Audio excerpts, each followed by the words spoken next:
Alerte Mercato, un gros transfert se prépare, des rumeurs qui s'enflamment et des infos officielles qui changent la donne.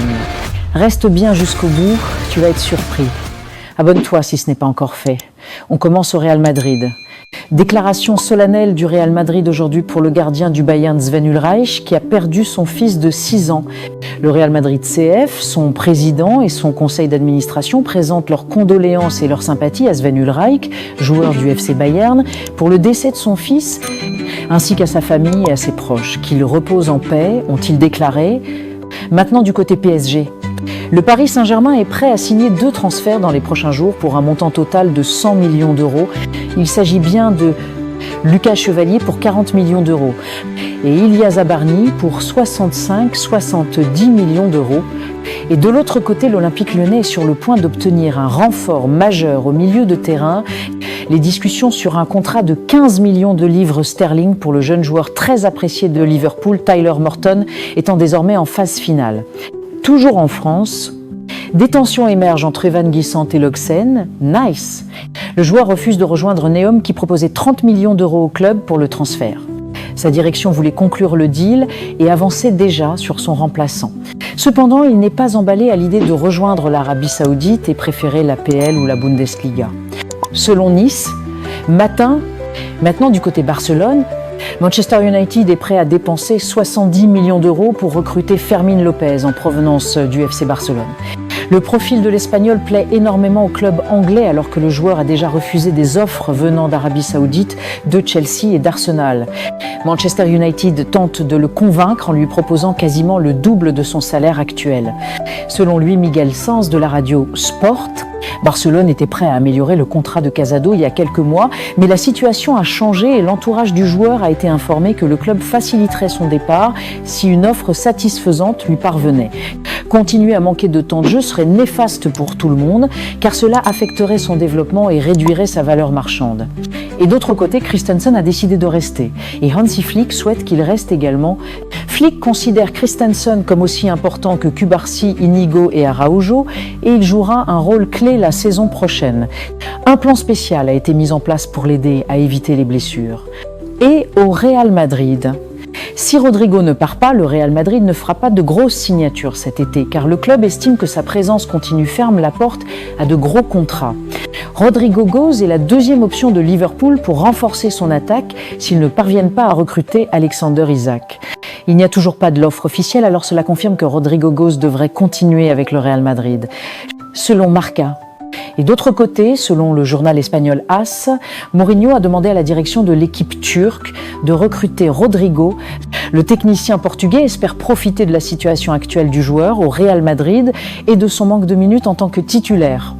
Mais malgré cela, à l'heure actuelle, tout indique que Rodrigo va rester au Real Madrid.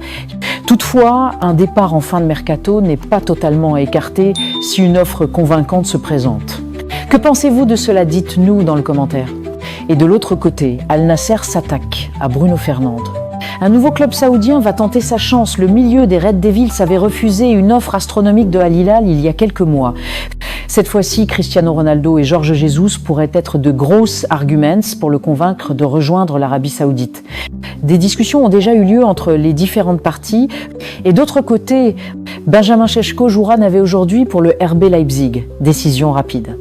Newcastle est prêt à payer le prix fort au RB Leipzig et à l'équipe des joueurs depuis la semaine dernière, a également indiqué le club. Manchester United reste en contact avec Šeško et Leipzig, prêt à faire une offre en cas de feu vert du joueur. Et maintenant en Angleterre. Son Heung-min a donné son accord pour rejoindre le Los Angeles FC. Des discussions avancées sont en cours pour finaliser l'accord. La communauté sud-coréenne très présente à Los Angeles a influencé la décision de Son, selon Jakobsben. Et du côté Manchester United, selon Jakobsben, Matheus Cunha, Brian Mbeumo et d'autres cadres de Manchester United estiment qu'Anthony s'intègre bien dans ce système, malgré le fait que le Brésilien pousse pour un départ. Et encore au Real Madrid, selon José Félix Diaz, les 3 premiers tours de la Liga seront cruciaux pour certains joueurs qui devront prendre des décisions concernant leur avenir. Il convient de noter que le Real Madrid négociait la vente de Ceballos au Real Betis le 30 août de l'année dernière, ce qui montre que des mouvements tardifs sur le marché restent possibles. Et le Real Madrid disputera un match amical de prêt, saison le 12 août contre le WSG Swarovski Tirol, club de 2 divisions autrichiennes. Le match se jouera au stade Tivoli Stadion d'Innsbruck. Et au sein du club, selon ESPN, Xabi Alonso a décidé d'utiliser un système à 2 attaquants au Real Madrid. Mais de l'autre côté, Benfica souhaite recruter Brahim Diaz sous la forme d'un prêt. Et encore du côté Barcelone, le Barça ferme la porte à Ronaldo Araujo. Selon Sport, le FC Barcelone ne vendra pas Araujo à moins qu'il ne demande à partir. Le club le considère comme un défenseur de grande qualité. Et encore en Angleterre. Selon certaines informations, Manchester City relancerait sa poursuite du meneur de jeu brésilien de West Ham United, Lucas Paqueta, après que le milieu de terrain a été blanchi de toute implication dans des allégations de trucage de match. Et du côté Chelsea, Esteban Willian. Sur son transfert à Chelsea, j'ai hâte de porter le maillot de Chelsea. Je suis tellement excité, mais je suis aussi très anxieux. J'espère que tout se passera bien. J'espère pouvoir écrire une histoire incroyable et rendre les supporters de Chelsea très fiers, a-t-il déclaré. Toujours du côté Chelsea, Xavi Simons ne s'est pas entraîné avec le groupe aujourd'hui à Leipzig. Le Néerlandais pousse pour un transfert à Chelsea. Les négociations entre les deux clubs sont à un stade avancé. Xavi Simons a annoncé à Leipzig son intention de partir. C'est la seule raison pour laquelle il n'est pas dans l'équipe aujourd'hui et il veut rejoindre Chelsea. De l'autre côté, Armando Broja s'apprête à quitter Chelsea pour rejoindre Burnley dans le cadre d'un accord de permanent. Burnley rencontre l'évaluation de Chelsea et signe Broja. C'est fini entre les attaquants albanais et les Blues. Broja passera sa visite médicale dans les prochaines 24 heures, après le prêt de Guy à Sunderland et celui de Joao Félix à Al Nasser. Et de l'autre côté, les Wolves tentent de recruter Juanus Sanchez à la dernière minute, perturbant ainsi les négociations de longue date de Naples. L'équipe de Serie A est en pourparlers depuis un mois et a même trouvé un accord personnel avec la star de Séville, mais les Wolves préparent désormais une meilleure proposition pour faire pencher la balance. West Ham aurait soumis une offre officielle de 8 millions d'euros pour recruter John Victor en provenance de Botafogo. Le gardien brésilien est considéré comme un espoir à long terme et des discussions sont actuellement en cours entre les deux clubs. Plusieurs clubs de Premier League souhaitent recruter l'attaquant du Real Madrid, Gonzalo Garcia. Cependant, le joueur de 21 ans est déterminé à rester et à se battre pour sa place. Source, Diario As. Et en Italie, l'AC Milan a tenté de recruter Gonzalo Ramos, mais le prix demandé par le PSG est trop élevé.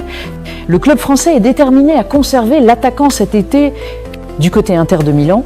L'Inter voit Nico Gonzalez comme le remplacement de Lookman et pourrait bientôt faire une proposition à la Juventus. Les Bianconeri sont ouverts à une vente de l'Argentin. Le club demande 20 millions d'euros pour son attaquant, selon The Sky. Et c'est tout pour aujourd'hui. N'oubliez pas de vous abonner et d'activer la cloche de notification pour ne rien rater de nos prochaines vidéos. Bye bye bye.